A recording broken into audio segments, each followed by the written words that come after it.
Mackenzistas, sejam muito bem-vindos a mais um episódio do LegalCast Mackenzie, o podcast do Legal Hackers. Dessa vez estamos com uma presença super especial, já falamos dela em vários episódios e finalmente chegou. Quem é ela? Onde vive? O que come? O que faz da vida? Que a gente já falou muito dela. Já falamos, inclusive, um episódio aqui que eu e ele, essa pessoa aqui, por favor, se pudesse se apresentar um pouquinho. Tudo bem? Eu sou o Daniel, Daniel Moquenco, tô aqui ajudando o Pedro, sou do Centro Acadêmico João Mendes Júnior, sou diretor político lá. Prazer, Pedro. Prazer, Lara. Prazer, Daniel. Boa, perfeito. Então a gente está em parceria aqui com o Daniel, super parceiro aqui do nosso podcast, Daniel, e vamos falar dela que a gente já falou no episódio com o Felipe Chiarello, já falamos no episódio do Diogo Reis, do Gustavo Godinho, e agora ela chegou, a mais falada. Vamos lá. Por favor, se puder se apresentar um pouco para os nossos ouvintes aqui que estão te escutando. Olá, pessoal, tudo bem? Tudo bem? É um prazer, uma alegria enorme estar aqui com o Pedro, com o Daniel, no LegalCast do Legal Hackers do Mackenzie. Meu nome é Lara, eu sou Lara Rocha Garcia. Vou falar um pouquinho, talvez, da minha trajetória, né? Eu tenho quase 40 anos, todo mundo pergunta a minha idade, por isso que é engraçado falar isso, né? Todo mundo pergunta a minha idade, eu não sei porquê. Eu sou casada, eu tenho filhos, eu sou tanto profissional do mercado quanto professora da academia, né? Adoro essa minha dupla versão, essa dupla jornada que a gente tem, né? Eu tenho 2 graduações, eu sou formada em comunicação pela Unesp, sou formada em direito pelo Mackenzie, sou filha da casa, mackenzista. Tenho um mestrado em inovação e direito pelo Mackenzie, tenho uma especialização em inovação por Stanford, mas aí na área de negócios, né? Então, Graduate School of Business.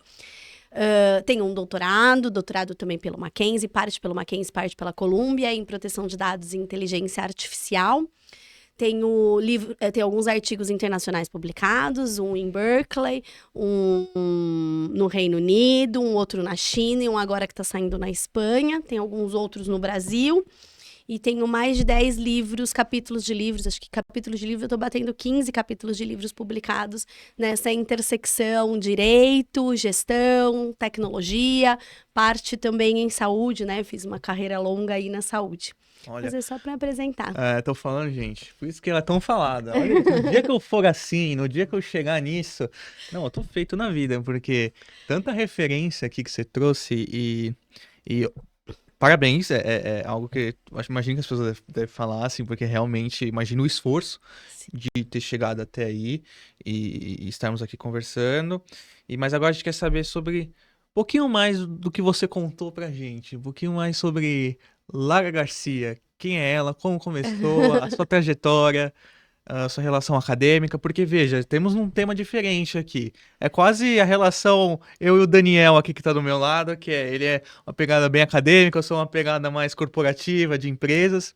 Agora estamos aqui com a Lara, a gente já trouxe convidados acadêmicos, inclusive que eu e o Daniel gravamos, né, com o Felipe Chiarello. Já gravamos com o Diogo Reis, também uma pegada super acadêmica também, foi uma discussão super bacana, escutem o episódio deles. E agora a gente vai juntar os dois, vendo sobre a trajetória da Lara entre direito digital, entre academia e o corporativo. Então, por favor, Lara, se puder começar aí, a gente poder desfrutar um pouco da sua trajetória, acho que vai ser muito bom. Não, com certeza. Você sabe que assim, eu não tenho nem roupa para falar depois do Felipe Chiarello, do Diogo Reis, eu não tenho nem roupa para isso. O Felipe Chiarello é meu orientador há muitos anos, mestrado, doutorado. O Diogo Reis estava na minha banca do doutorado, professor com quem eu dividi o LLM de Direito Digital. Então, imagina, umas super referências aí. Mas você sabe que eu acho... E uma coisa que eu gosto muito de falar existe uma aparente colisão entre essa coisa, mercado e academia, né? E é muito aparente, as pessoas falam assim, nossa, então quem é pesquisador, quem é professor acadêmico, não entende nada do mercado, tá longe, não quer falar sobre o mundo capitalista, sobre relações econômicas, etc. E não é bem assim, né? Muitos pesquisadores que eu conheço, eles estão muito fazendo pesquisa empírica, de verdade, fazendo sentido, né? E o pessoal do mercado, né, às vezes tem aquela crítica, esse pessoal do mercado aí não estuda, não é profundo, são pessoas que só querem querem saber de dinheiro, só trabalham, mas se você for ver bem, não fazem algo muito profundamente, é tudo muito simples, né? E acaba virando uma rixa de uma colisão que é desnecessária. Porque, de verdade, são ambientes super complementares. Eu sempre enxerguei dessa maneira. Eu sempre enxerguei a minha vida na academia como um momento de reflexão profunda, que às vezes você efetivamente não consegue fazer no dia a dia do mercado, que é super muito dinâmico, você tem que trabalhar nessa dinamicidade, você não consegue fazer essa reflexão profunda de achar os porquês, de fazer as correlações, de fazer comparações, de tentar enxergar para onde vamos, o que que a gente está fazendo. Às vezes no mercado você tem tantas metas e correrias que você não consegue fazer essa reflexão. Por outro lado, se você só ficar nessa reflexão, né, você pode patinar muito, porque você nunca vai parar de perguntar por quê. O porquê, ele é eterno. Você vai falar assim, por quê? Aí você faz uma resposta, mas por que disso? E o porquê do porquê do porquê? E o porquê do porquê do porquê? É pra sempre. Por isso que a academia tá aí pra sempre. A gente sempre vai ter que encontrar esse caminho. Então, o mercado, ele te dá uma noção de timing das coisas. De dizer, tá bom de pensar, hora de executar, hora da gente testar, hora da gente ver se funciona, hora da gente entender se aquilo que você raciocinou faz sentido para outras pessoas. Porque, veja, se fizer só sentido pra mim, já é bacana, né? Todo ser humano tem que ser respeitado e individualizado. Mas se isso não faz sentido para o mundo inteiro, talvez seja uma questão individual minha, né, de qualquer ser humano, e beleza, você fica lá discutindo uma questão individual sua, mas não vai mudar o mundo, né? O que vai mudar o mundo? Se você encontrar questões e problemas, e a partir disso, soluções para esses problemas que impactem a vida de muitas pessoas. E existem muitas coisas que impactam a vida de muitas pessoas. E como é que você sabe se aquilo que você achou que é um problema, aquilo que você imaginou que poderia ser uma possível solução, efetivamente vai fazer isso? No mercado, não é na academia. Então, para mim, não é uma colisão. É um ciclo virtuoso, porque você vai para o mercado, testa, entende, acha outros problemas daquilo que você não tinha visto, você tem uma ideia genial, fala, isso aqui é genial. Aí você começa a falar, talvez não seja tão genial assim, apareceu um probleminha aqui e ali, e aí você encontra uma outra barreira.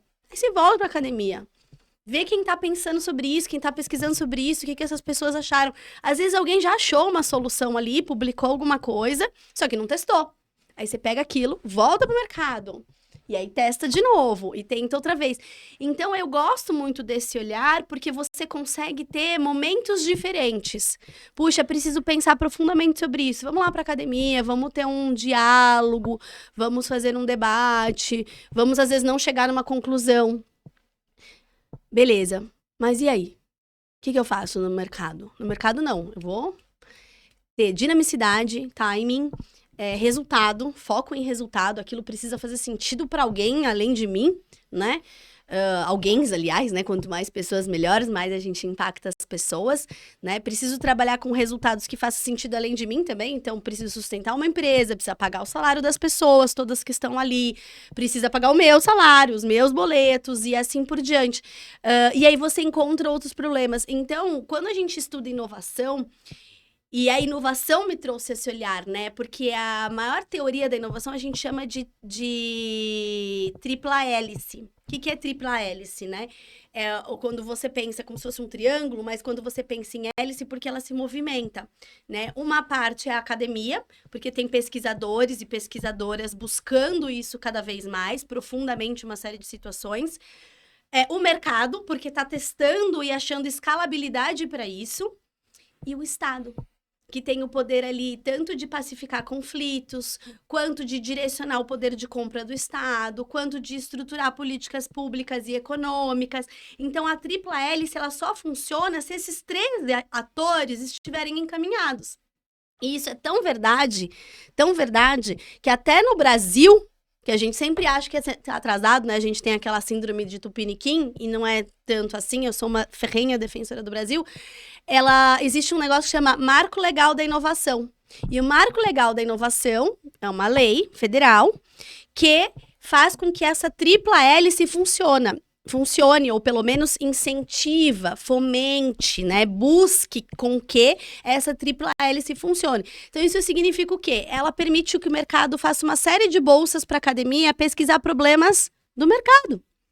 Então, eu, enquanto mercado empresa, falo assim, olha, eu tenho um problema aqui. Pode ser um problema de inteligência artificial, pode ser um problema de legislação de drone, pode ser várias coisas. Eu vou dar vários exemplos aqui.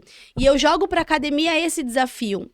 E aí a academia, que tem esse tempo diferenciado, pessoas profundas, especializadas em uma série de situações, pode pesquisar soluções e volta para o mercado que o mercado teria mais dinheiro, estrutura, público-alvo, mercado consumidor, ver se aquilo faz sentido. Então, você consegue estruturar subsídios econômicos, tributários, para que esses dois funcionem. E, além disso, estabelece uma série de mais de 10 medidas que o Estado pode fazer para fomentar a inovação dentro dessa lógica, né? Então, para mim, essa colisão, ela... Eu sou super combativa a ela, né? Eu acho que você pode estar na academia, pode estar no mercado, e você tem uma maneira super conjunta de fazer isso acontecer dos dois lados. Teve um exemplo muito legal. Aqui no Brasil já aconteceu, mas eu vou te dar um exemplo internacional. E no direito, porque às vezes o pessoal acha que isso é só da engenharia ou da administração. Mas existem instituições, né, uns escritórios globais mais famosos dos Estados Unidos, eles promovem desafios. Então, como é isso? Um dos desafios feito, existia uma empresa de fábrica de drones. O mercado fabrica drones? Fabrica. Vende drone? Vende. Tem gente que compra? Tem gente que compra. Para que serve? Para um monte de coisa, né? Recentemente eu fui num show e o cantor, ele tinha um drone em cima das pessoas, aí ele pegava brindes e colocava em cima do drone, e o drone levava para as pessoas na plateia. Nossa. E voltava. Então era muito legal, porque você assistia o show pelo drone, porque o drone em tempo real jogava Legal. aquilo num telão, ou seja, você tinha visão várias, ele chamava o drone ficava atrás dele, por trás do palco, na frente do palco, em cima, embaixo do cantor, na frente da plateia, e até que ele começou a dar brinde assim. Então, em vez de ele jogar, ele colocava em cima do drone, e o drone levava e pousava na frente de uma pessoa, a pessoa retirava o drone.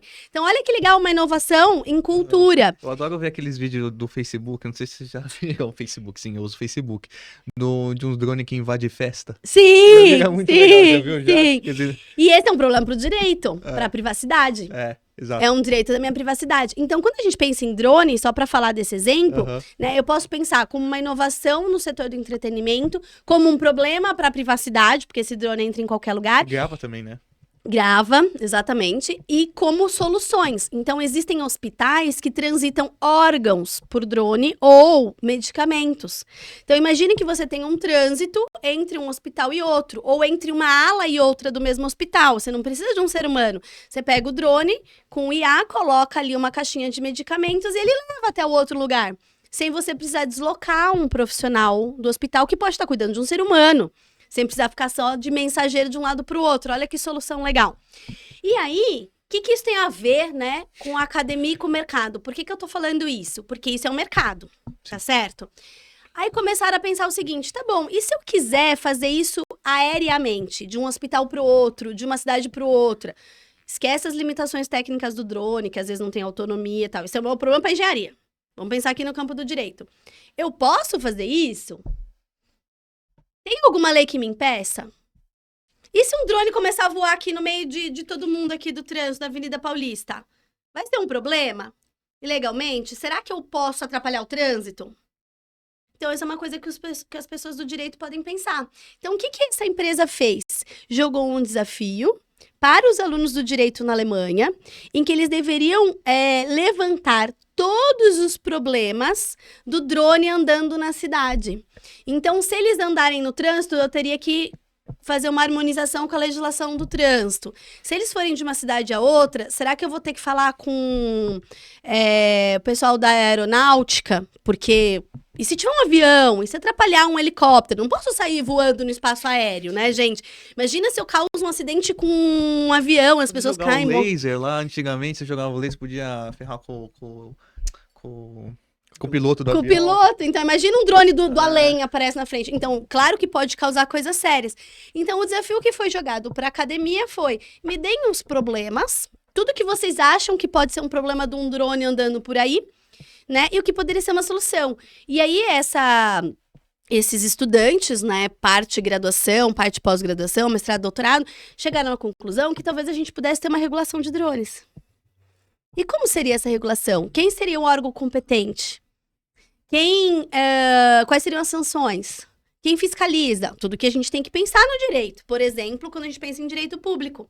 E tem tudo a ver com uma empresa. E por que a empresa quer saber isso? Cara, se eu vou investir em drone loucamente, colocar todo o meu dinheiro, todo o meu capital, todas as pessoas, aí eu coloco tudo isso no mercado, aí sai uma regulação que proíbe drone na cidade. E o bom é que, às vezes, essa parte de inovação, por exemplo, essa competição que você comentou, às vezes pode prevenir problemas que poderiam vir a ser problemas sérios futuramente, Sim. como você acabou de mencionar, proibirem drones de fazer tal coisa.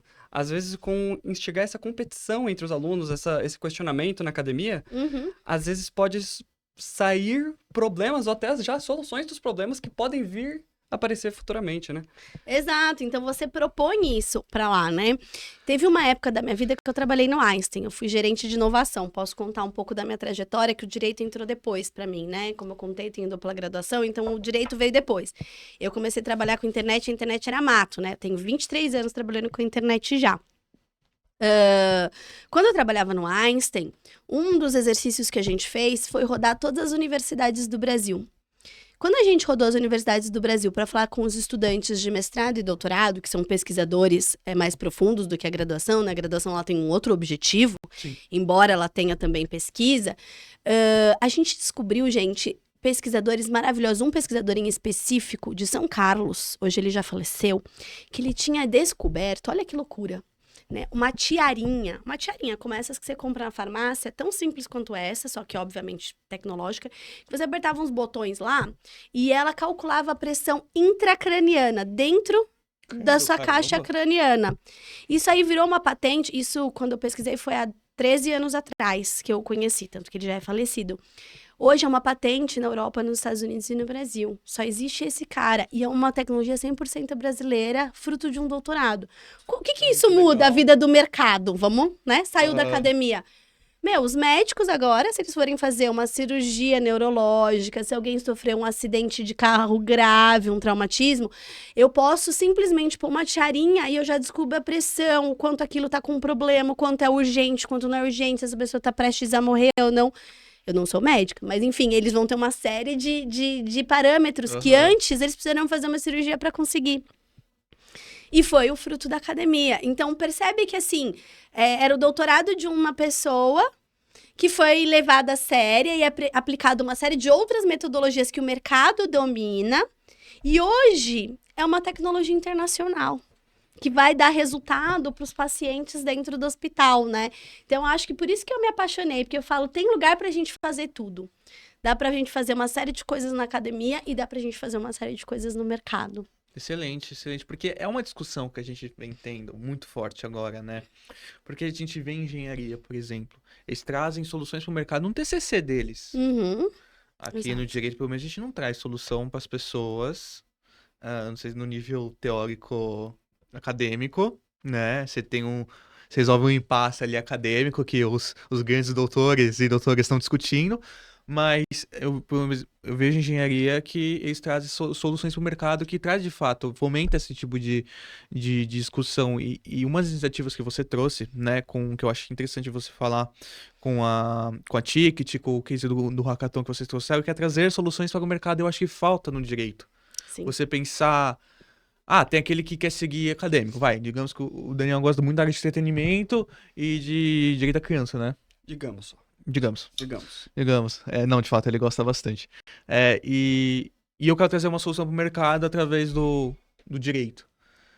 Talvez não seria bacana, quero ver sua versão de professora também, esse aluno poder escolher qual caminho ele quer seguir, nesse sentido, porque como a gente tem engenharia, ter essa opção, eu sei que é uma relação muito mais forte ali, muito mais profunda com o MEC, que tem, enfim, aí já mexe com peixes grandes, enfim. Mas como você tá vendo isso? Trazer o direito, trazendo academia jurídica, trazendo inovações e iniciativas para o mercado. Olha, eu acho que faz todo sentido e eu acho que tem caminhos, né? Então, vamos dividir um pouco da tua pergunta para tentar ir respondendo. O desafio que a gente fez com o Hackathon, e aliás, vai ter outro. O desafio que a gente fez com o Hackathon Ticket, né, Edenred e Mackenzie, foi uma lógica seguinte. A política de privacidade é algo que existe, ela é obrigatória legalmente, todas as empresas precisam ter, o mercado precisa ter. E ele é um documento parcialmente jurídico, porque obviamente ele é uma evidência de que você está cumprindo a lei. Então, por isso que ele é jurídico e ele é importante para a empresa.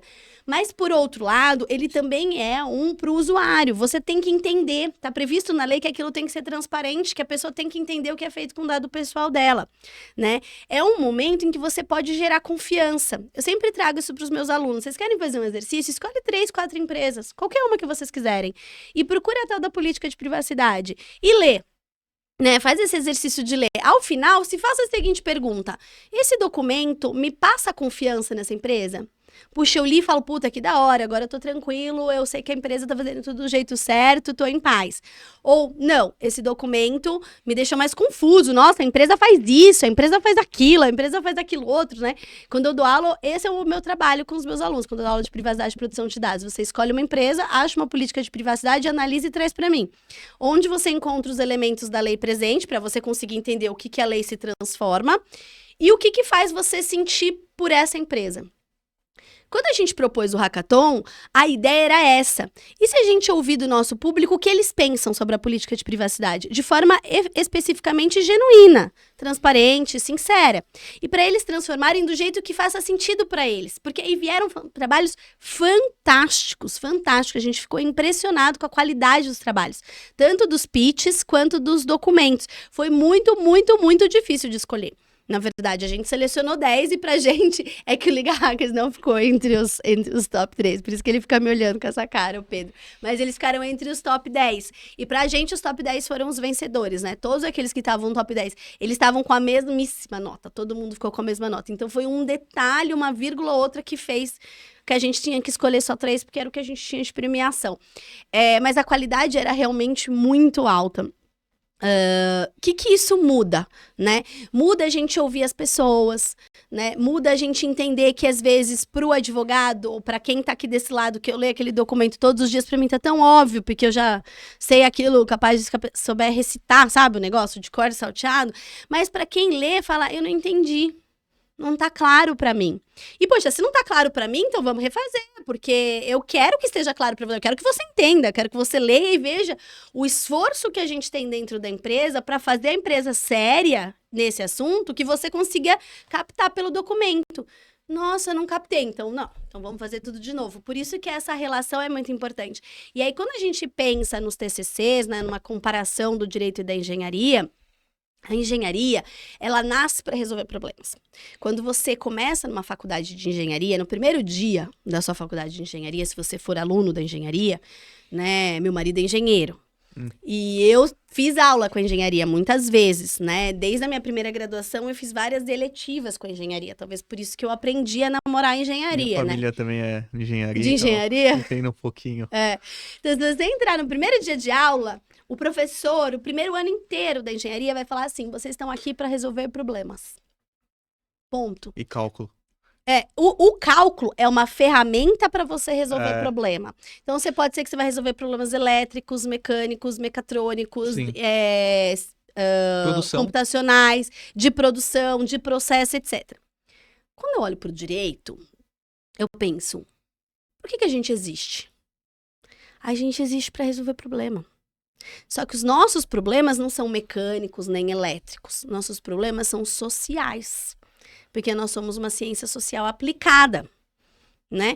Então, a verdade é que a gente existe para resolver problema. E aí a gente usa outras ferramentas. A engenharia usa o cálculo, e usa o martelo, e usa o robô, e usa não sei o quê, né? Não sou uma professora de engenharia, então vocês me perdoam se falar uma coisa errada. Mas, e o que a gente usa no direito? A gente usa a política, a gente usa a economia, a gente usa a norma, a gente usa a sociologia, a gente usa o entendimento do ser humano, do comportamento humano. Então, a gente também existe para resolver problemas, mas nós não somos ensinados a pensar assim. Muitas vezes, nós somos ensinados a pensar de uma maneira filosófica sobre a sociedade. Quando, na verdade, todos os campos do direito, eles resolvem problemas. Então, o que é a economia, gente? A economia e o direito econômico nada mais é como uma forma de eu resolver um problema de como aquela sociedade, naquele tempo, naquele território, vai se organizar de maneira que o capital atenda aos anseios daquela sociedade. Simples assim. E aí eu posso entender que o capital ele vai ser mais concentrado, posso entender que ele vai ser mais descentralizado, eu posso entender que ele vai estar mais na mão da iniciativa privada, eu posso entender que ele vai estar na mão do Estado. Isso aqui é uma decisão que aquela sociedade vai tomar de diversas maneiras. E a política? Da mesma forma. O que é a política ou toda a ciência política que a gente estuda no direito? A maneira como nós vamos resolver os problemas de tomada de decisão e poder dentro daquela sociedade, naquele tempo, naquele espaço. Pode ser que seja um pacto federativo mais unido, pode ser que seja mais descentralizado, pode ser que eu tenha mais competências espalhadas, pode ser que eu tenha mais unidos, pode ser que eu tenha uma constituição mais diretiva, pode ser que eu tenha uma constituição mais filosófica principiológica. É uma decisão. E eu não tô aqui entrando em juízo de valor, qual que é melhor, o que a gente tem que fazer. É uma decisão que o direito toma ao longo do tempo, com uma série de influências ao longo desse caminho. Eu tô olhando aqui de cima, tá? Então, a gente também resolve o problema. Então, quando as pessoas falaram assim pra mim, como é que você vai juntar inovação e direito? Sabe o que eu respondi? Eu falei assim, o que é o direito? Pacificar conflito. O que é inovação? Um conflito que eu não sei qual que tem. Você prevê um conflito, né? Porque sempre vai ter um conflito.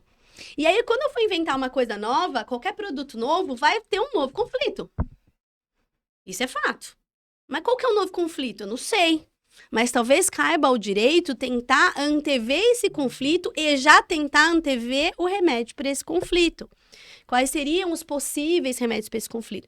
Então, quando eu penso nisso, inovação ou tecnologia, seja a inovação processual ou a inovação tecnológica, tanto faz, existem várias, né?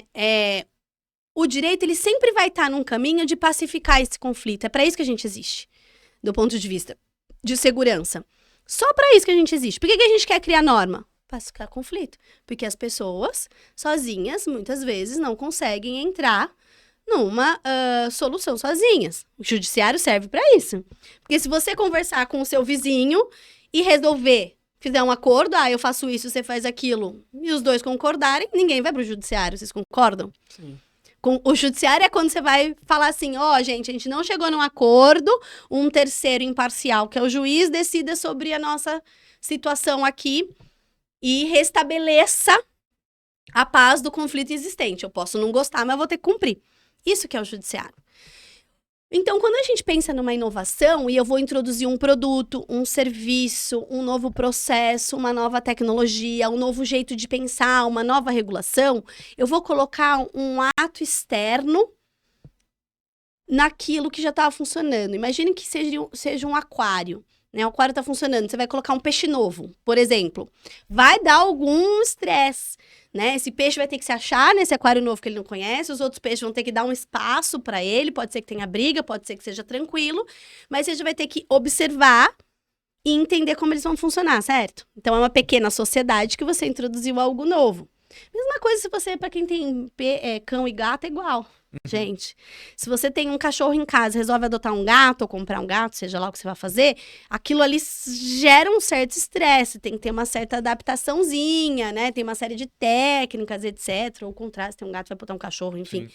Você tem que acalmar. E aí, qual que é o seu papel, né, do terceiro?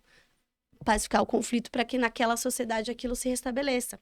Na inovação é a mesma coisa. Eu vou colocar algo numa sociedade que já existe, que já tem seus conflitos em alguns aspectos e tem outras coisas pacificadas. E aí, se eu vou colocar aquela coisa nova, eu pretendo que ela faça alguma coisa, certo?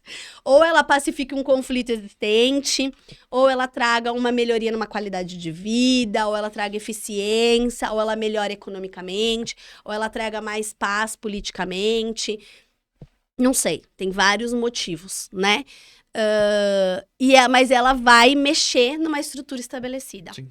E isso vai gerar conflito minimamente por um tempo até que isso se pacifique. O que eu faço como direito?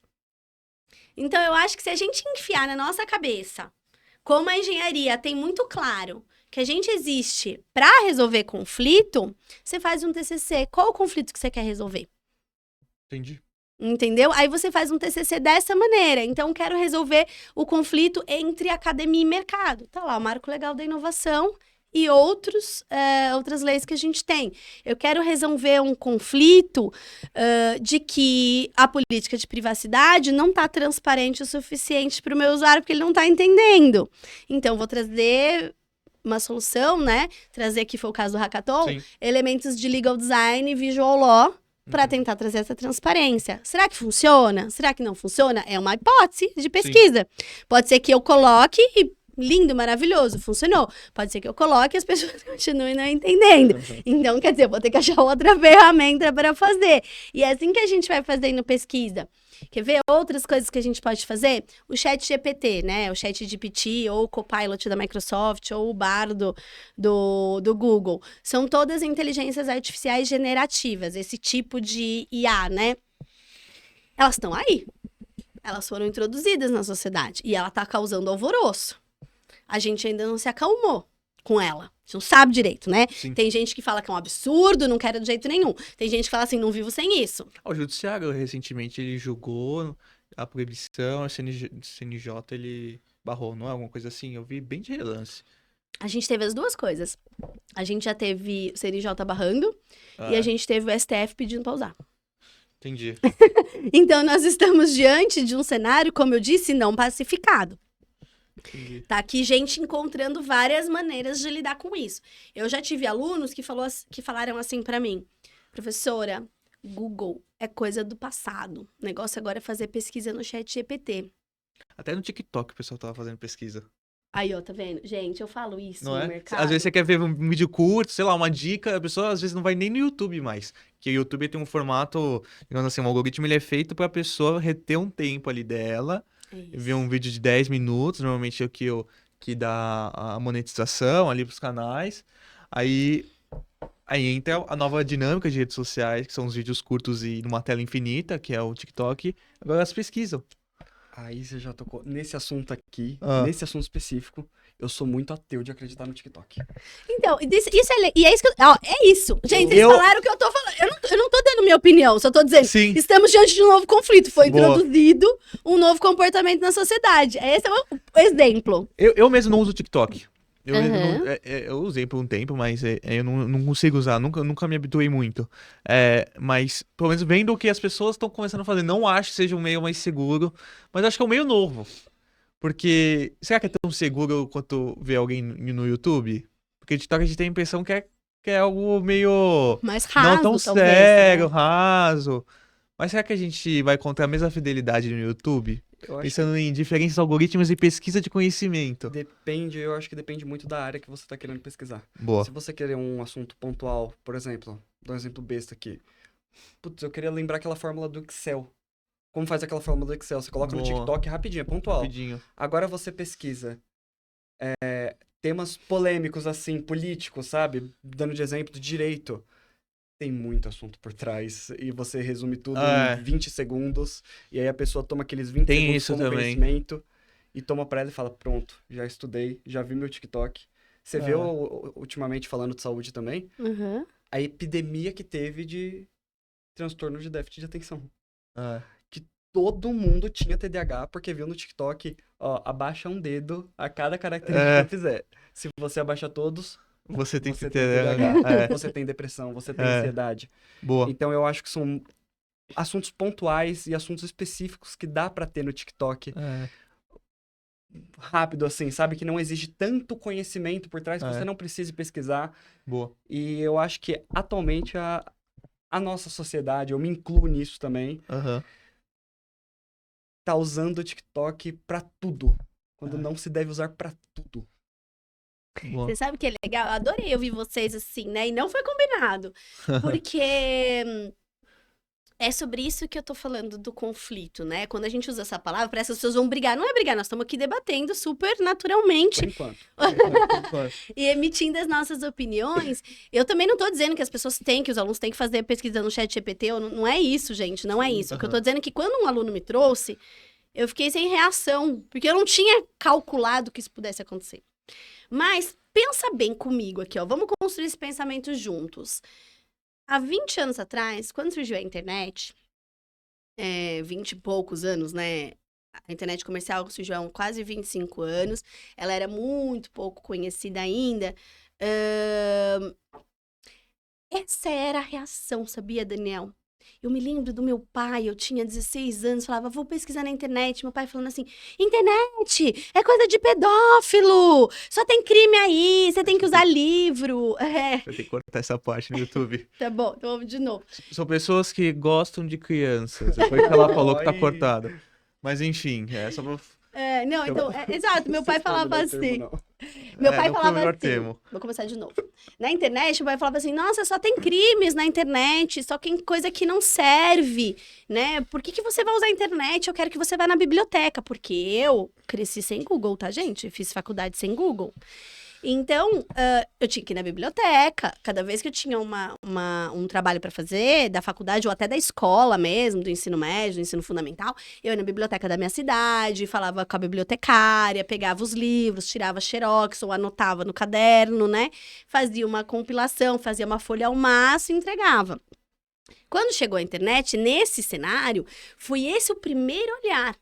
E as empresas, quando eu comecei a trabalhar no comecinho dos anos 2000 com a internet, eu ia para as empresas fazer a consultoria disso e grandíssimas empresas falavam assim para mim, por que eu preciso de internet, gente? Eu ganho prêmio em Cannes de publicidade, eu faço propaganda nas melhores revistas. Forbes under 30. Na Forbes, no Jornal Nacional, não sei o que. Peraí, não entendi o que eu vou fazer com a internet. 15 anos depois... Um abraço pra afinada Blockbuster. Você entende? Entende assim? E eu não tô dizendo, repito, né? Acho que tem uma série de riscos aí.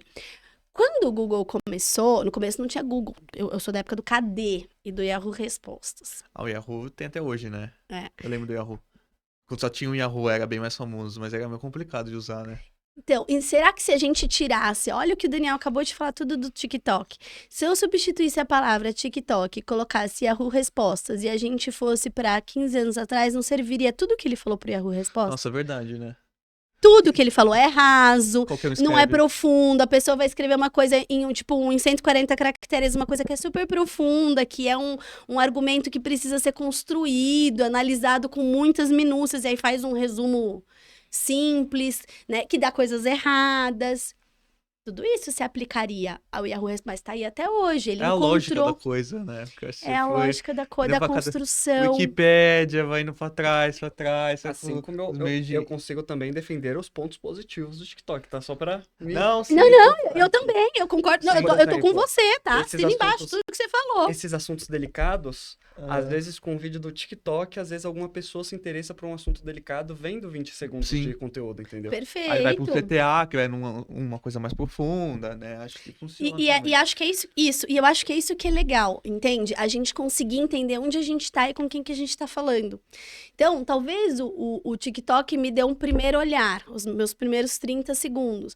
E aí eu vou numa bibliografia mais profunda e leio autores sérios que estão tentando fazer pesquisa séria sobre isso. Agora, do ponto de vista de sociedade, a gente nem tem tempo, eu mesma, vocês mesmos. Vocês não têm tempo para pesquisar tudo aquilo que vocês gostariam de saber. Não dá tempo de ler tudo, infelizmente. Eu amo ler. Mas talvez vocês escolham que tem temas que vocês vão ser mais profundos e ler coisas mais sérias. E tem outros que vocês vão, eu quero falar um pouquinho sobre isso, vou saber um pouquinho, vou dar risada, vou fazer uma determinada situação e tal. Então, eu acho que tem o seu espaço para tudo.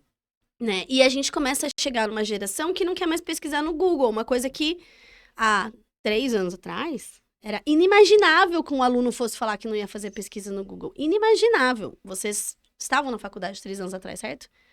Você não, você tava. Não? Não, a gente é da mesma sala. Da mesma sala. Mas você é um Então, ano tá mais bom. velho que eu, não é? Nada, pô. Você é de 2004 também? 2004. Ah, Então, somos em 2004 eu já trabalhava todos. com a internet, gente, que horror.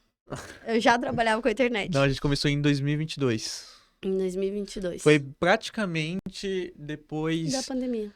A gente pegou aquele finalzinho Nossas aulas do... começaram em fevereiro e em abril voltou a presencial. Isso. Foi tipo isso. A gente teve Entendi. um mês de aula online. E aí depois de, sei lá, 2 semestres, o boom do ChatGPT. Que revolucionou também. Graças Sim. a Deus tem o ChatGPT. Mas pense assim, no colegial, então, vocês faziam pesquisa no Google. certo? Sim, foi pandemia, Google, Brainly respostas. Mas é sobre esse olhar, assim. Então, aí o que o direito tem a ver com isso, Lara? Por que você tá falando tudo isso, né? Porque esse é um conflito que a gente está vivendo, um conflito social, um conflito comportamental, algo que não está pacificado, que a gente não sabe o futuro, que tem riscos como esse que você falou, a pessoa se autodiagnosticar é um risco grave, porque daqui a pouco ela quer tomar um remédio, ou ela enfia na cabeça que ela é daquele jeito. Às vezes ela até é, às vezes ela não é, precisaria de um profissional mais Às vezes profundo. outra coisa, né? Às vezes é uma outra coisa e tal. Então, tem riscos graves. Ao mesmo tempo, tem um olhar positivo de, poxa, talvez a pessoa tenha enfiado na cabeça que ela precise de um profissional para fazer um diagnóstico, que alguma coisa mentalmente sinalizou para ela que ela precisa de uma certa ajuda. Talvez seja um ponto positivo, que ela vá lá e busque essa ajuda, né? Então, tem riscos, tem problemas e é um conflito real da nossa sociedade. Como que o direito vai responder a isso? Então, como professora, o que eu faço? Proíbo o ChatGPT? Não faz nem sentido, né? Sim. Até porque assim, vamos ser sinceros aqui, para ser um trabalho bom, não basta só o ChatGPT. Tem que saber usar o ChatGPT. Tem que saber usar, Não revisar. pode pedir o trabalho lá que ele vai te entregar. Pô, Que ele vai inventar jurisprudência. Vai inventar jurisprudência. Tem palavrinhas padrões, porque ele é uma inteligência artificial pronta. Então ele tem palavrinhas padrões. Tem como detectar. Tem detector já. Tem, exatamente. Mas existe IA que muda as palavras. Então você tem um chat... Não vou dar dica. Todas as dicas. Né? Professores, assistam esse podcast. Não, brincadeiras à off. parte, faz parte do nosso processo olhar... Boa, estavam tirando uma foto aqui. Faz parte desse nosso processo entender agora que a sociedade mudou. Chegou uma tecnologia que pode não ser o TikTok, pode não ser o ChatGPT, pode vir um outro, como eu disse, no começo era o KD morreu, hoje é o Google. Cadê? Cadê o KD? Dá um Google que você acha. Dá um Google que você acha. Foca o ChatGPT. Boa. Mas a gente vai ter outros, né? E aí eu vou ter que entender como eu vou fazer essa relação homem-máquina que ela veio pra ficar. E aí o direito pode pensar nisso. E esse é um problema. É um problema social. Talvez não é um problema da engenharia, porque o problema da engenharia seria construir essa máquina, mas é um problema social. Você sabe que um dos livros que eu mais gosto chama Inteligência Artificial, do Norvig e do Russell. Ele foi traduzido para o português, né? Em inglês é Artificial Intelligence. Ele é escrito por 2 engenheiros. Esses 2 são engenheiros. Desculpa. Ele é escrito por 2 engenheiros, eles 2 são engenheiros, e esse é um livro base da engenharia na graduação nos Estados Unidos.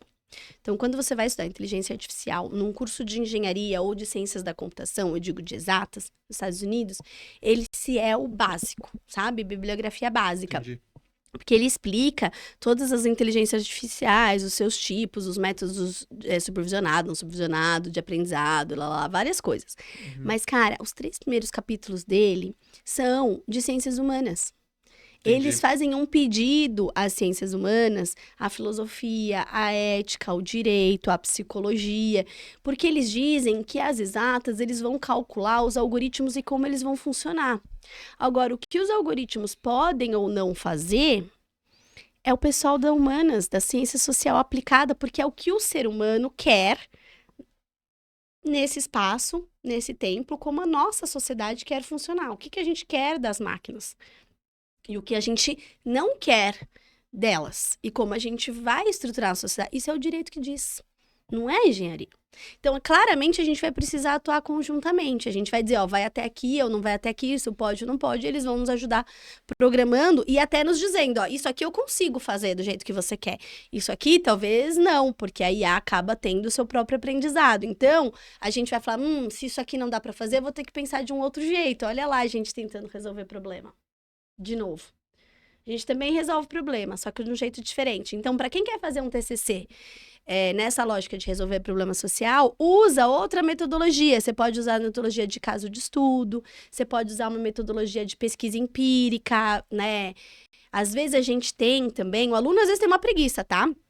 E aí ele quer fazer revisão bibliográfica, porque ele é o mais fácil de fazer. Você pesquisa, acha a bibliografia, lê elas e faz uma estruturação do seu artigo, da sua monografia. Por que você não faz uma pesquisa? Né? Então, se você quer fazer uma pesquisa do tipo com escritórios, vai lá e faz a entrevista com 3, 4, 5, 10 escritórios de advocacia, como eles aplicam aquilo, né? Se eu quero fazer uma com direito público, fala com o pessoal do administrador público, é que dá muito mais trabalho. Você vai ter que achar essas pessoas, você vai ter que entrevistar, você vai ter que compilar a entrevista, trabalhar resultado, mas é um problema real, que é o que a engenharia faz, com base em dados. Então, acho que tem alguns caminhos aí pra gente trabalhar se a gente pensar que a gente também resolve problema, mas problema social. Muito bom. Maravilha, hein? Que é isso? É uma chuva de conhecimento. Queria deixar... Vamos falar um pouco também dos seus projetos, que eu acho que é interessante. Hoje você também você é a professora orientadora do Legal Hackers, para quem não sabe, e da ACC Brasil. Isso. Legal. Eu não sei se você tem outros projetos também que eu acho que é interessante você trazer. Eu realmente acho bem interessante você trazer, porque de um lado você tem o Legal Hackers acadêmico, você tem CC corporativo. No mais puro da palavra, corporativo, né? Exato. Que são os advogados in-house de departamento jurídico. Você está no departamento jurídico de PO da Inderred. E é Inderred ou Inderred? Eu já ouvi os dois falando. Em inglês é Edenred, né? Mas a gente aportuguesou e fala Edenred. Tanto Boa. faz, tá? Aqui é Inderred. Inderred. Aqui é Edenred. É o vermelho do, né? Conte-nos mais sobre, acho que você está sempre caminhando dos dois lados, né? Você falou do Chiarello, que foi seu professor orientador, você trouxe iniciativas aqui, apontou iniciativas, mas você acha que seria interessante se você trazer o caminho da água. Só para contar um pouquinho dos dois, né? O que é ACC, né? ACC é a ACC, né? Association of Corporate Counsel. Então, a associação o counsel em inglês. Aqui para o português a gente não tem uma tradução exata, isso que é difícil, né? Mas seria o advogado corporativo, aquilo que está dentro do departamento corporativo, jurídico, que pode ser um monte de coisas. Então, pode ser o advogado, a área do contencioso, contratos, consultivo, pode ser o pessoal de compliance, de proteção de dados, que é o meu caso, pode ser o pessoal de inteligência artificial, de riscos, de tributário, cabe todo mundo, porque todo mundo é uma mistura disso, né? Uma mistura de você olhar a lei e gestão, né? Essa associação é uma associação americana, presente em vários países do mundo, é a maior associação do mundo de questões corporativas. Eu me reuni a um grupo de mais de 19 pessoas, então nós somos em 20, a gente chama de G20, né? Somos os 20 fundadores, pessoas maravilhosas que estão tentando olhar o jurídico com outro olhar, né? Por muito tempo, o jurídico foi aquele pessoal chato. Então, eu sempre falo, né? Na empresa, ninguém quer almoçar com o jurídico, nem com o compliance, né? A gente sempre faz essa brincadeira. Por quê? Parece que é o pessoal do não. Então, o pessoal da inovação e de produtos quer fazer um monte de coisas legais e fala assim, não conta pro jurídico, porque se a gente contar pra eles vai dar ruim. Então, aí, a hora que chega no jurídico, no contrato, eles já falam tudo meio entre dentes. Não, lê aí, não vou fazer nada, não sei. Porque eles morrem de medo da gente falar não. E acho que isso faz sentido, isso aconteceu por muito tempo. O jurídico, ele não pode ser o departamento do não, o jurídico lato sensu aqui unindo todo mundo, o compliance, o legal, o counsel, né, que a gente fala em inglês. Ele não pode ser o departamento do não. Ah, Lara, então ele vai falar sim pra tudo? Também não é assim. Ele é o departamento do vamos ver. Eu acho que ele é o departamento do eu quero fazer acontecer do jeito certo. Eu acho que esse é o caminho. Eu existo para dar segurança jurídica, então é óbvio, né? Eu brinco que eu sou o goleiro lá do time. Passou por mim é gol, passou por mim é problema para a empresa. Então, claramente eu preciso segurar o gol, é óbvio, né? Mas eu também, se segurar só o gol, não vai fazer gol do outro lado. Então, eu brinco também, se um bom goleiro ele for excelente em defender todas, ninguém fizer gol nele, o time empata. Porque ele precisa da pessoal de linha para fazer gol do outro lado para ganhar. Um bom goleiro não ganha o jogo. Ele só, no máximo, empata.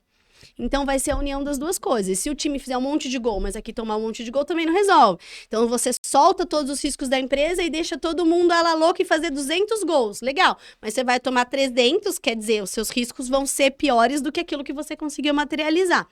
Então, qual que é o melhor caminho aqui?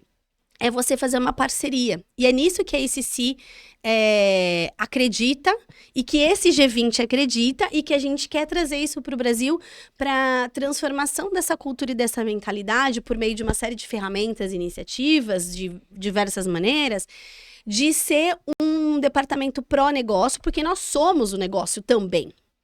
Nós somos o negócio, a gente está ali para fazer acontecer. Sem a gente não acontece. Se você pensar que você está em qualquer empresa, você precisa olhar a regulação, ver se aquilo faz sentido, garantir que o contrato te defenda, garantir que você coloque obrigações que você espera que o outro lado faça, cumpra. Você tá ali para proteger seus empregados e ao mesmo tempo proteger a empresa. Quer dizer, se você fizer direitinho, né, a relação, a tendência é você ter pouco problema. Não digo que você nunca vai ter problema, porque numa relação social sempre tem problema. Né? Digo, se os casamentos acabam, por que as relações laborais não acabam? Acabam também. Alguns casamentos acabam bem, outros casamentos acabam péssimos. E as relações laborais da mesma forma. Às vezes acabam super bem, às vezes acabam de um jeito inadequado.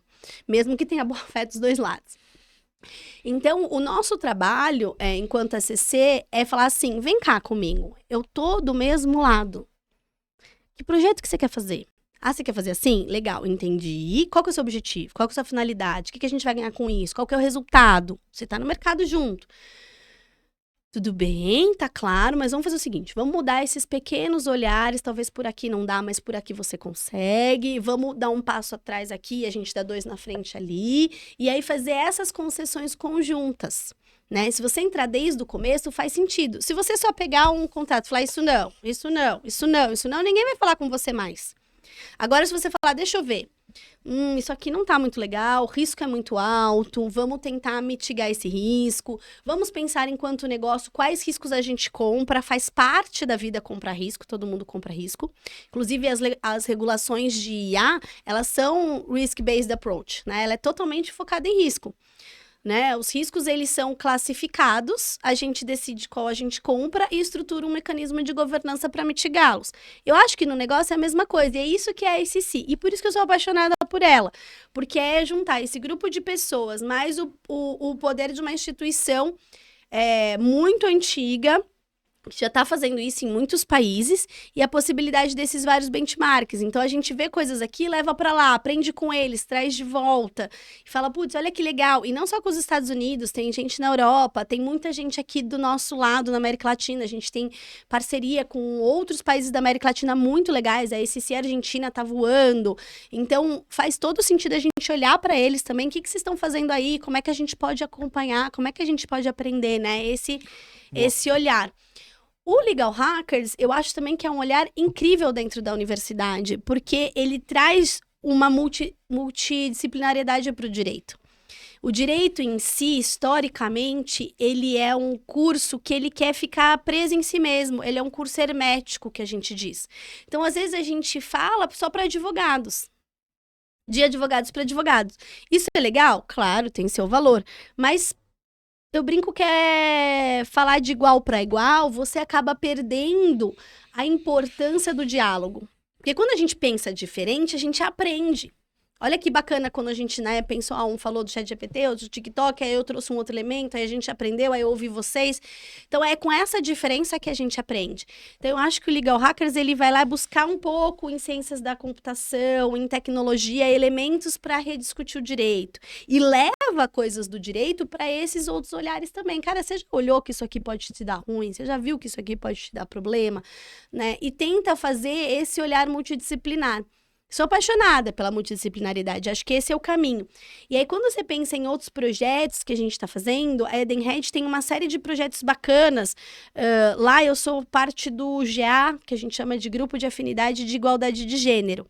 Né? Então, eu sou líder do Grupo de Igualdade de Gênero. O que é isso? É efetivamente dentro da empresa, como funcionária, me reunir com outras funcionárias, no caso de gênero são mulheres, para a gente conseguir entender que existe uma desigualdade, porque existe no mundo, fato. E tudo bem ser um fato no sentido assim, faz as pazes com o que é fato, gente. Mas tenta trabalhar como a gente muda isso. Boa. Não adianta você ficar discutindo um fato que é histórico. É histórico, não tem o que fazer. Assim como LGBTQIA+, assim como negros. O que a gente faz com esse fato daqui pra frente é isso que muda. Não é só um marketing da coisa, não é só colocar a bandeirinha na foto de perfil da empresa e tchau, né? Exato. Do dia 1 a 30 de junho é LGBT, aí deu dia 1 de julho, preto e branco. Não, pois é, olha só que legal, né? Edenred existe os nossos relações, são 5 grupos de afinidade. Um de gênero, como eu disse, sou a líder. Sim. Tem um de raça e etnia, um LGBTQIA+, um de gerações, que é super importante, porque a gente tem pessoas de 50 a 60 anos no mercado, até 70 anos hoje dentro da empresa e de várias outras, e pessoas de 18, 19 entrando. Então, gente que sabe usar o TikTok, com 18, 19, 20 entrando na empresa, e uma pessoa de 70 que vira e fala assim, quê? Isso tá errado. Exato, e essas pessoas têm que trabalhar. O Daniel. Entendeu? Daniel e o Pedro. Essas pessoas têm que trabalhar conjuntamente, a gente tá dentro do mesmo teto. Então, geração é uma questão importante, em ponto humano, e pessoas com deficiência também são importantes. Então, a gente se une, essas pessoas se reúnem todos os meses, são voluntárias dentro da própria empresa, se reúnem com outros profissionais, e a gente leva pautas importantes para a empresa, para esses grupos. E leva para a alta diretoria. Todo grupo tem um sponsor que faz parte da alta diretoria, vice-presidência, presidente, a altíssima diretoria é o sponsor do grupo, e a gente leva pleitos importantes. Exemplo, né? Então, o pessoal de LGBTQIA+, criou uma cartilha. Foi muito legal, porque eu vou ser bem sincera, às vezes eu mesma tenho palavras que eles usam que eu não sei o que significa.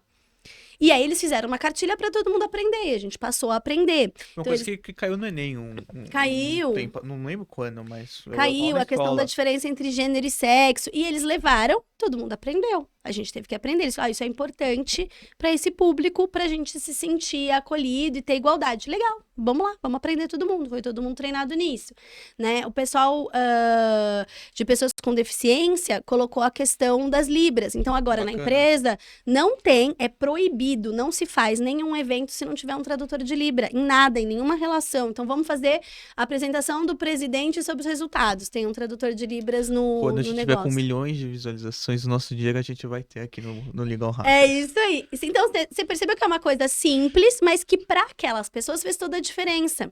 Então, isso é ouvir das pessoas o que faz a diferença para elas. Em gênero, a gente também colocou como meta, conseguiu transformar uma meta global, né? Porque a Edenred tem a matriz francesa presente em 45 países. Então, saiu do Brasil, virou uma meta global, agora, da gente ter 50% da liderança ser feminina no mundo inteiro, somando todos os líderes do mundo. Legal. E olha que a Edenred é uma empresa bastante feminina, a gente já tá perto dessa meta, Caramba, que legal. Então, foi muito legal, porque agora todo o processo seletivo tem que ter mulher, né? Todo o processo, e isso foi a gente levou, o RH falou, não tinha pensado sobre isso, bacana, me ajuda, como é que a gente faz isso? Então, a gente construiu esse processo.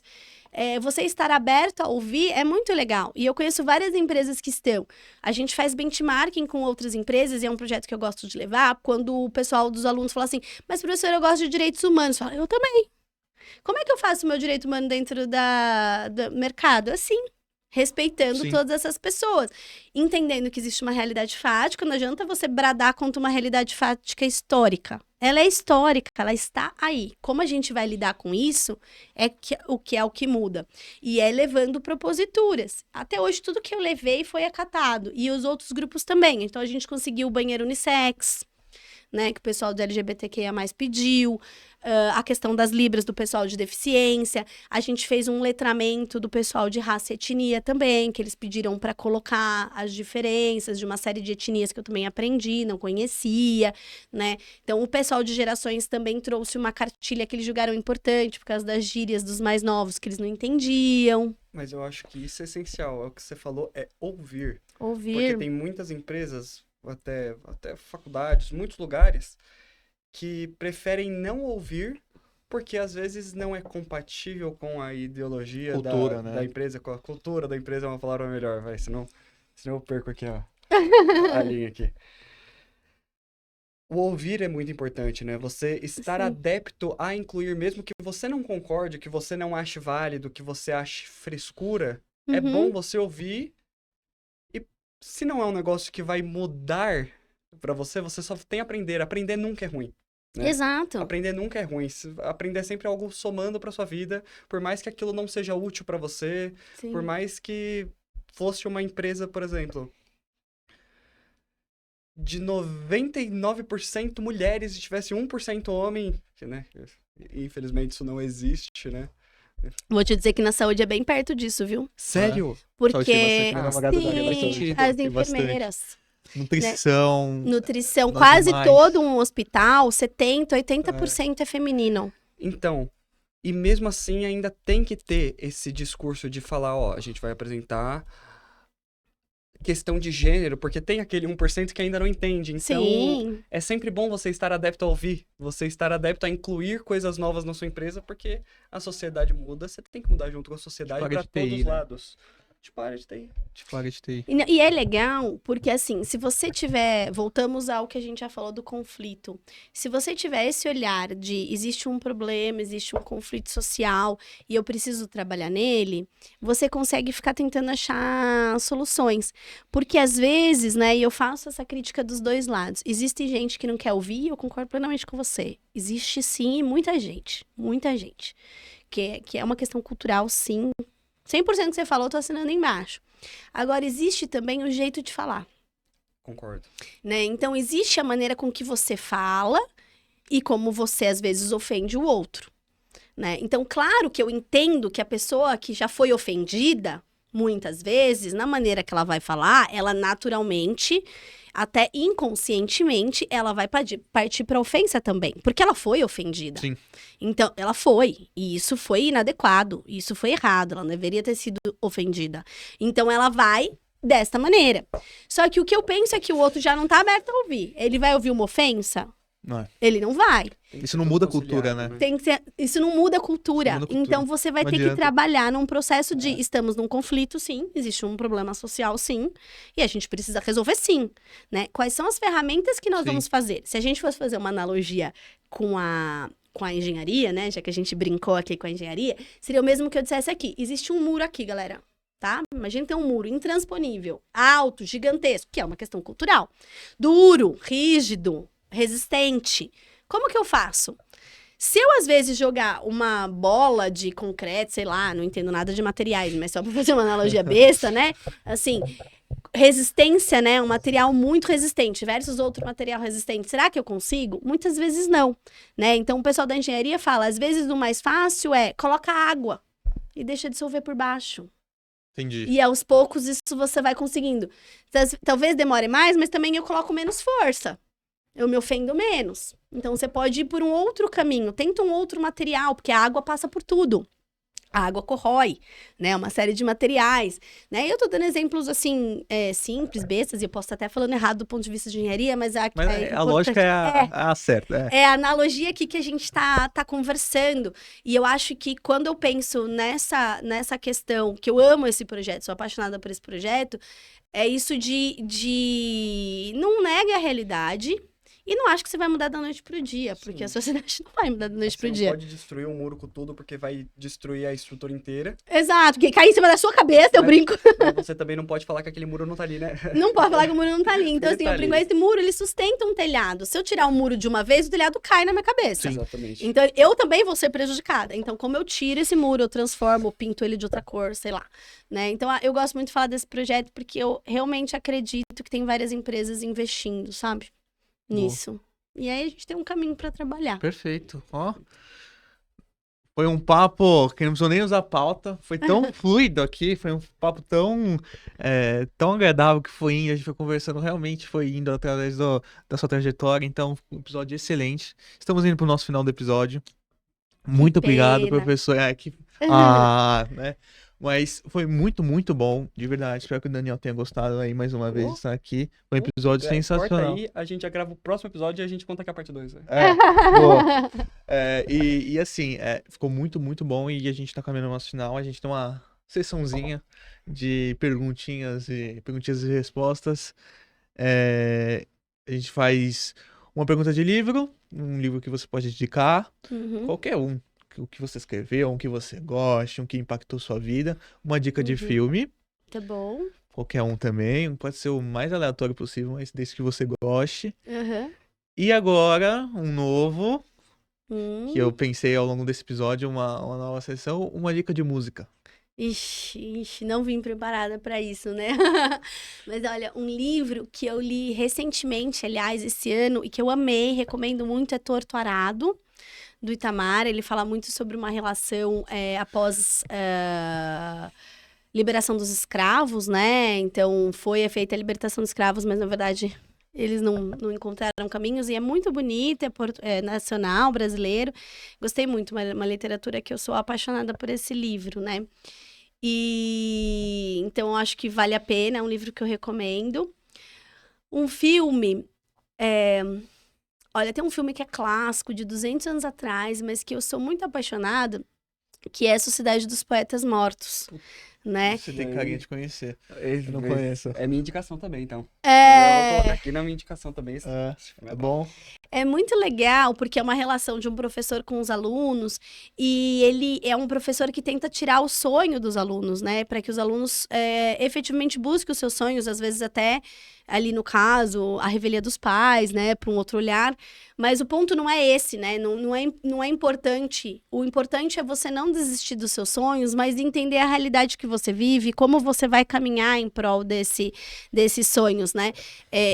Eu sempre falo para os alunos, sonhe e busque. É a coisa mais linda que existe na vida. Mas não sonhe uma sociedade que não existe.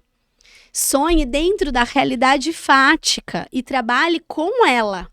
Pouquinho a pouquinho, se você quiser mudá-la. E tudo bem, e esse é um sonho maravilhoso, né? Disse aqui eu algumas coisas que eu também quero mudar. Mas não dá murro em ponta de faca. Ao contrário, reconheça que isso é uma faca e não dá murro em cima. Aprende a segurar embaixo e como é que você muda ela de lugar, como é que você encapa a faca, como é que você faz alguma outra coisa para você conseguir caminhar dentro disso e não desistir dos seus sonhos, né? Então acho que o sonho realmente muda o mundo, seja ele qual Maravilhoso. for, né? E uma música, nossa, e uma música é difícil, né? Mas eu acho que eu vou indicar uma música. Eu vou indicar duas músicas, né? Uma Boa. música que fez parte da minha juventude, que é dos Beatles, né? Eu gosto muito daquela música do Let It Be, justamente porque fala de sonhos, né? Quando fica muito difícil, para, respira, reza se você for alguém da religião, peça ajuda para um mentor, peça ajuda para uma pessoa querida, né? Mother Mary nada mais é do que alguém que você admira. Então pode ser Sim. religioso ou não. Pode ser Maria ou pode ser a mãe dele, do Pode ser próprio, a né? Maria, exato. Mas Então, que a mãe dele também tinha morrido, né? E também chamava Maria, né? exato. Então eu gosto dessa relação de você buscar alguém que te faça retomar os seus sonhos. Né? Tem gente que vai buscar isso na religião, tem gente que vai buscar isso nos pais, tem gente que vai buscar isso no mentor, tem gente que vai te ajudar com psicólogos, ajuda profissional, tanto faz. Mas vários momentos da sua vida você vai desistir de sonhar. Boa. Porque tá difícil, porque você tá cansado, porque tá demorando. Então encontre refúgios que te façam voltar a sonhar. E uma outra que eu vou indicar aqui, né, na minha fase mãe, é aquela fazendinha do Mundo Bita, né? Então, acorda e fala, bom dia, o sol já nasceu, e vai correr atrás dos seus sonhos, né? Tenta olhar isso de uma maneira positiva. O sol já nasceu, vamos em frente, mais um dia. Pode ser que seja difícil também, mas a gente vai olhar para o sol e buscar esse lugar, assim. Perfeito. Depois de trabalho, faculdade, tecnologia, inovação, o que nos torna humano, né? É Que isso. nos torna no dia a dia o eu, né? Então, excelente você falou. Vou falar um negócio super nada a ver, que vai até quebrar o clima, mas o que você falou do filme, esse filme aí, você assistiu The Office? Não parece aquele episódio lá que o Michael promete que para as crianças que elas vão ter o sonho lá e ele não cumpre? É uma pegada assim, né? Nada a Não. ver, mas Não, eu achei levemente. é muito bonito. É bonito, né? Não é Não, cômico. não, legal. Não, mas eu achei só essa relação aí, achei. Mas super obrigado, professora, foi um episódio incrível. Agradecer aqui os nossos apoiadores, o nosso espaço maravilhoso aqui do The Hub. A professora viu aqui, ó. Incrível, tô Lindo, apaixonada lindo. pelo The Hub. Tô Aqui apaixonada tem uns pelo The quadros Hub. excelentes aqui do lado, não sei se a câmera tá pegando, mas Demais. tem uns quadros excelentes aqui, é o Ozzy ali, né? O Ozzy Osbourne ali em cima, super legal. Que é um espaço maravilhoso com o The Hub, que junto com a empresa Vita Visual Law, Juristec e o escritório SBC. super apoiadores, disponibilizam esse espaço. Acho que isso faz um trabalho incrível. Visitem o site deles, olhem o site deles, o serviço que eles vêm trazendo aqui. Também tem os apoiadores, o Advogados Gestores, que é uma revista super bacana.